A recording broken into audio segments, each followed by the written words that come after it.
Moin moin semission, kembali lagi pada sesi berkimia, belajar kimia bareng Beryl.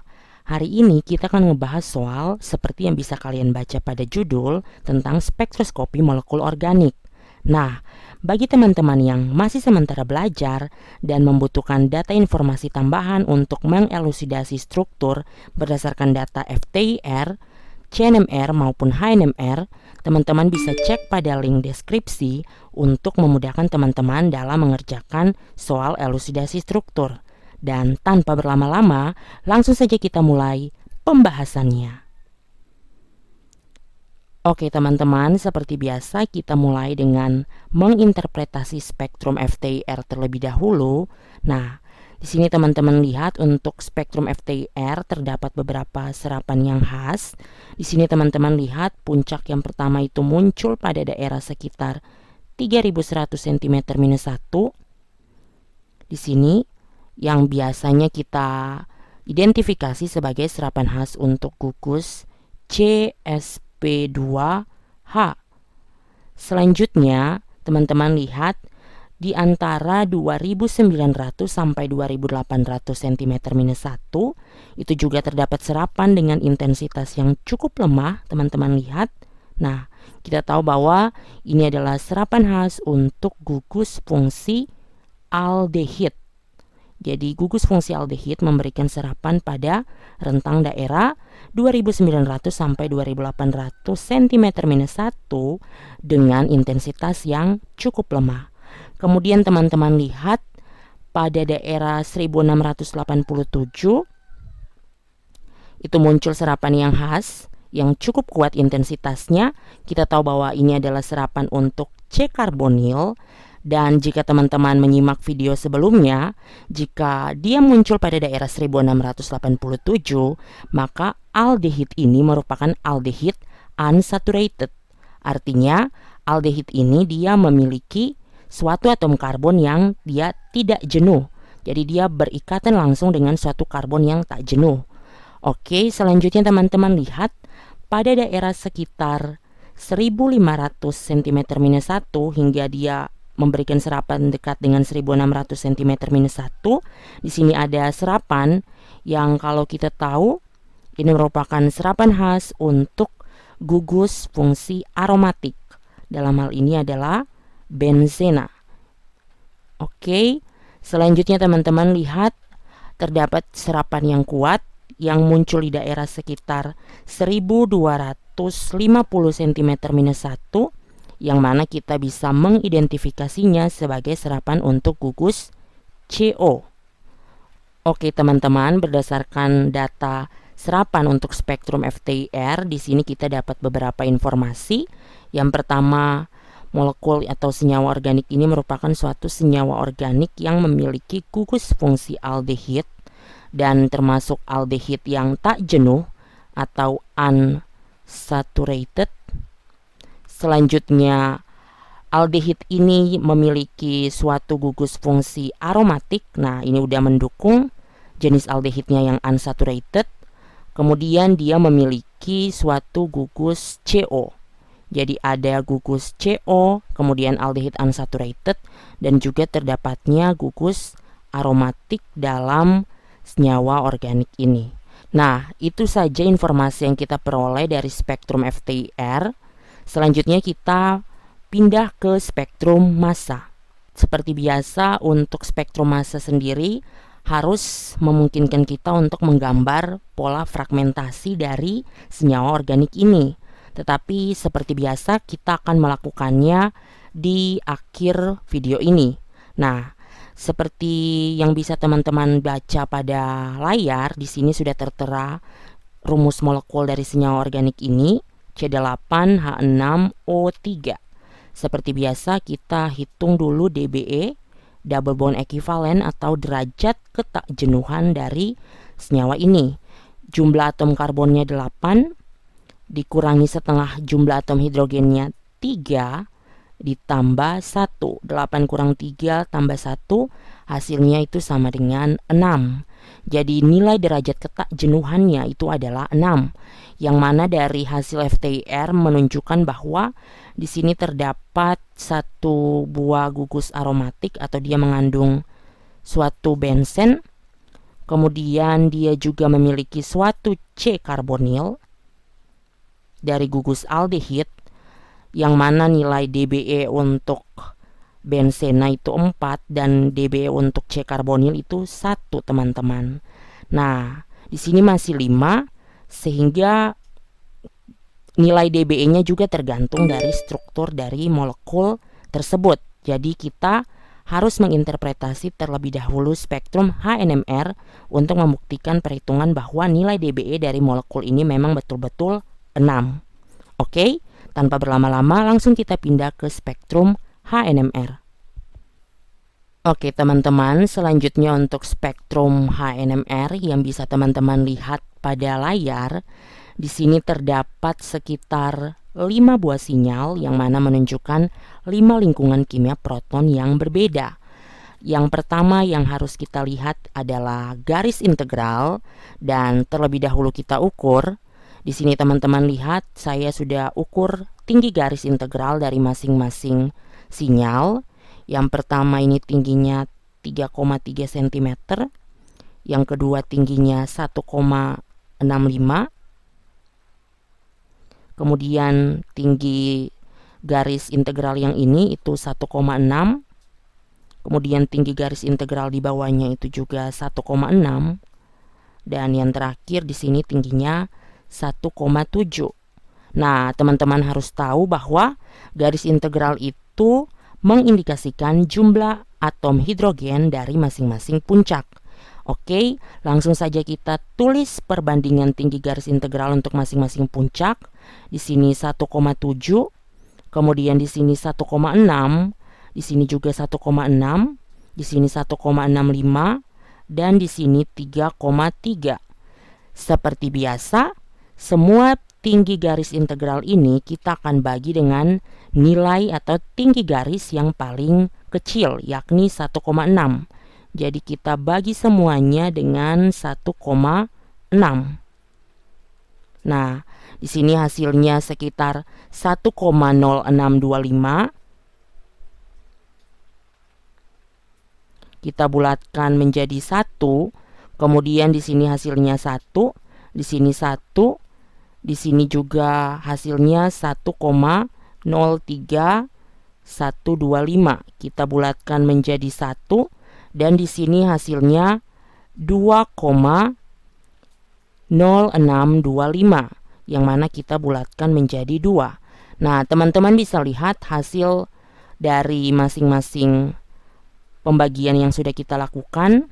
Jadi di sini nilainya 1, di sini 1, di sini 1, di sini 1, dan di sini 2. Oke, kalau kita lihat pada rumus molekul dari spektrum massa sebelumnya, rumus molekulnya itu adalah C8H6O3. Nah, ketika kita jumlahkan di sini 2, 3, 4, 5, 6, berarti sudah sesuai. Jadi, masing-masing puncak itu sudah memiliki jumlah atom hidrogen yang dia sesuai dengan rumus molekulnya, yakni 6. Oke, seperti biasa, selanjutnya kita kemudian meninjau letak atau daerah geseran kimia yang mengindikasikan tiap jenis proton dari spektrum HNMR. Yang pertama, yang paling mudah sekali teman-teman, itu adalah sinyal yang paling terakhir. Dia muncul pada daerah sekitar 9,8 ppm, yang mana pada rentang 9 sampai 10 ppm, kalau teman-teman sudah hafal tabel dari HNMR, maka teman-teman tahu bahwa ini adalah proton dari aldehid. Nah, seperti yang sudah kita interpretasi pada spektrum FTIR, kita tahu bahwa senyawa ini mengandung gugus fungsi aldehid. Jadi proton aldehid ini dia muncul pada geseran kimia sekitar 9,7 ppm pada senyawa ini.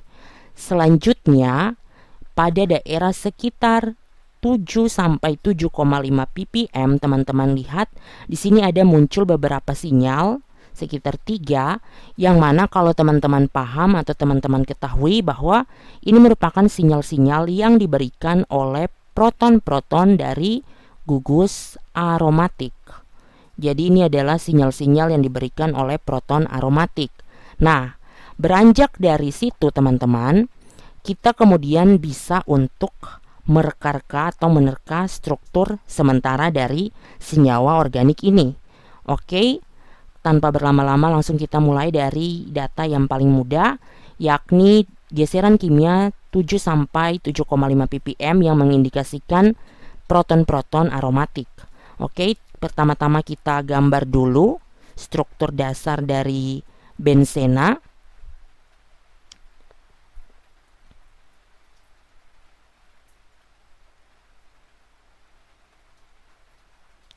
Nah, teman-teman lihat untuk nilai integrasinya di sini masing-masing 1 dan juga 1. Jadi totalnya ada 3. Kalau 3, kita tahu bahwa bensena itu kan dia punya 6H. Kalau di sini hanya terbaca 3, berarti 3 atom hidrogen lainnya sudah tersubstitusi oleh atom-atom selain atom hidrogen. Nah, kemudian kita mencoba untuk memposisikan letak atom hidrogennya. Sini ada H, kemudian di sini ada H, dan di sini juga ada H, teman-teman. Nah, selanjutnya teman-teman lihat dari data FTIR maupun NMR ini mengonfirmasi terdapatnya gugus fungsi aldehid. Jadi kita coba untuk menaruh gugus fungsi aldehid pada posisi ini. Jadi sini udah ada gugus fungsi aldehid. Kemudian teman-teman lihat di sini terdapat 2 atom lainnya yang akan menggantikan atom hidrogen. Jadi di sini teman-teman lihat ini adalah struktur sementara yang sudah kita gambar. Kemudian kita lihat kembali rumus molekulnya. C8 H6 O3. Kemudian kita tulis jumlah karbon, hidrogen maupun oksigen dari struktur sementara ini itu C7 H4 O. Selanjutnya kita kurangkan. 8 kurang 7 1 jadi C, 6 kurang 4 2, CH2, 3 kurang 1 2, CH2 O2. Nah, struktur yang paling mungkin dari CH2O2 itu adalah CH2 yang memiliki 2 atom oksigen di setiap sisinya seperti ini. Sehingga teman-teman lihat bahwa kemungkinan 2 atom hidrogen pada bensena ini akan digantikan oleh 2 atom oksigen seperti ini, yang mana masing-masing akan terikat pada CH2 seperti ini. Oke. Nah, pertanyaannya, apakah struktur ini mungkin? Tetapi teman-teman kita tahu bahwa struktur ini kemungkinan juga memiliki isomer lainnya. Ya, sekarang kita mencoba untuk menggambar isomer lain dari struktur ini, teman-teman.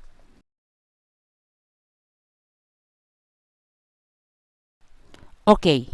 Nah, di sini ada 2 struktur yang dia isomer satu sama lainnya. Nah, pertanyaannya, manakah struktur yang dia merupakan struktur yang paling tepat? Kita harus mengujinya berdasarkan data pola sinyal pada spektrum NMR, teman-teman. Kemudian kita lihat untuk struktur yang pertama, ini saya tandai sebagai struktur 1, ini adalah struktur 2. Oke teman-teman, kemudian kita lihat untuk struktur yang pertama, untuk atom hidrogen yang ini, dia bertetangga dengan satu karbon yang memiliki jumlah atom hidrogennya 1. Maka kemungkinan dia akan memiliki bentuk sinyalnya itu adalah doublet, karena aturan N+1. Kemudian atom hidrogen ini memberikan bentuk sinyal atau bentuk pemecahannya itu adalah triplet. Dan atom ini memberikan bentuk sinyal doublet. Selanjutnya untuk struktur yang kedua, teman-teman lihat untuk atom ini dia kemungkinan akan memberikan bentuk sinyal atau pola pemecahannya itu doublet. Atom hidrogen yang ini memberikan bentuk pola pemecahannya itu adalah doublet juga. Dan atom yang ini memberikan pola pemecahan yakni singlet. Kenapa? Karena tidak bertetangga dengan karbon yang memiliki atom hidrogen. Nah, kita lihat kuncinya di struktur nomor 1, teman-teman. Di sini terdapat satu atom hidrogen yang bentuk sinyalnya itu mau dan tidak mau harus triplet. Nah, tetapi pada data NMR di sini tidak dijumpai bentuk sinyal yang bentuknya itu adalah triplet. Sehingga teman-teman sudah pasti bisa untuk menebak jawabannya bahwa sinyal ini yang digambarkan oleh spektrum NMR ini menunjukkan sinyal untuk struktur dari senyawa nomor 2. Jadi senyawa nomor 2 ini merupakan senyawa yang paling tepat berdasarkan data spektrum HNMR, yang mana untuk senyawa nomor 2 itu kita kenal sebagai piperonal, suatu senyawa atsiri yang biasa dijumpai dalam vanili maupun black pepper dan beberapa bahan alam lainnya. Oke, jadi berdasarkan HNMR kita udah tahu bahwa senyawa ini merupakan suatu senyawa organik dengan nama piperonal. Dan selanjutnya kita menginterpretasi spektrum CNMR. Oke teman-teman, selanjutnya untuk spektrum CNMR, di sini terdapat 8 buah sinyal yang mengindikasikan 8 lingkungan kimia karbon yang berbeda. Seperti spektrum HNMR, untuk sinyal yang muncul pada geseran kimia tertentu dalam spektrum CNMR, itu mengindikasikan jenis karbon yang berbeda. Sehingga teman-teman itu harus memahami tiap tipe karbon berdasarkan letak geseran kimianya dari data CNMR. Oke teman-teman, jadi di sini sudah saya tandai untuk masing-masing karbon dengan huruf atau abjad, dan kita mulai untuk menentukan jenis sinyal yang diberikan oleh masing-masing karbon. Yang pertama, teman-teman lihat ketika spektrum depth-nya itu mengarah ke bawah, dan kita tahu bahwa untuk CNMR bahwa ini adalah CH2. Berarti sinyal ini merupakan sinyal yang diberikan oleh atom karbon H. Selanjutnya untuk sinyal yang kedua itu diberikan oleh atom karbon G. Kemudian sinyal yang ketiga diberikan oleh atom karbon D. Sinyal yang keempat itu diberikan oleh atom karbon C, diikuti oleh atom karbon B dan atom karbon F. Selanjutnya itu adalah sinyal dari atom karbon E, dan yang terakhir merupakan sinyal yang paling tinggi nilai geseran kimianya diberikan oleh atom karbon A. Jadi dasar untuk menentukan tiap tipe karbon ini adalah teman-teman harus tahu nilai geseran kimia dari masing-masing karbon. Oke, selanjutnya kita pindah ke spektrum massa. Oke teman-teman, selanjutnya untuk spektrum massa, di sini terdapat 3 buah puncak dengan nilai ampersetnya yang masing-masing bisa kita lihat 150, 149 dan 121. Jadi dari data ini kemudian kita bisa buat pola fragmentasi dari si senyawa organik ini yang kita kenal sebagai piperonal. Oke, langsung saja kita buat pola fragmentasinya. Oke teman-teman, ini adalah gambar dari pola fragmentasi yang sudah saya gambarkan.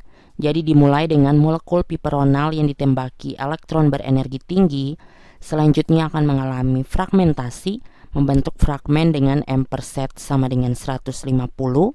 Kemudian kita lihat dari amperset 150 menuju amperset 149, maka dalam proses fragmentasi ini dia akan melepas atom hidrogen karena selisihnya 1. Nah, menurut struktur atau pola reaksi yang sudah saya gambarkan pada layar. Kemudian dari amperset 149 menuju amperset 121, teman-teman, di sini dia selisihnya 28, yang mana kita tahu itu adalah CO. Jadi dari amperset 149 dia akan melepas si CO seperti yang bisa teman-teman lihat, membentuk fragmen dengan amperset sama dengan 121 yang strukturnya seperti ini teman-teman. Oke teman-teman, selanjutnya kita lihat yang terakhir di sini untuk dBe-nya. Dari perhitungan itu nilainya 6, sementara yang sudah kita kira-kira di sini baru 5. Nah, ternyata teman-teman, untuk bensena itu sendiri, nilai dBe-nya itu 4 berasal dari 3 ikatan rangkap dan 1 cincin. Jadi 4 ini terbentuk dari 3 ikatan rangkap atau ikatan pi pada bensena dan 1 cincin internalnya. Kemudian C karbonil ini dia dBe-nya 1, dan karena terdapat 1 cincin tambahan pada si piperonal, makanya di sini dia harus ditambah 1 juga. Jadi totalnya itu sama dengan 6, yang merupakan kontribusi dari 3 ikatan rangka pada bensena, 1 cincin bensena, 1 C karbonil, dan 1 cincin dari si piperonal. Nah, jadi totalnya itu sama dengan 6. Oke teman-teman, demikian video berkimia hari ini. Seperti biasa, jika teman-teman ingin memberikan saran atau bertanya, bisa tinggalkan di kolom komentar. Jika terasa bermanfaat, silakan share video ini sebanyak-banyaknya. Don't forget to like, comment, and subscribe, dan juga nyalakan lonceng notifikasinya untuk mendapatkan informasi video-video berkimia terbaru. Dan sampai jumpa pada pembahasan video-video berkimia selanjutnya. Cus!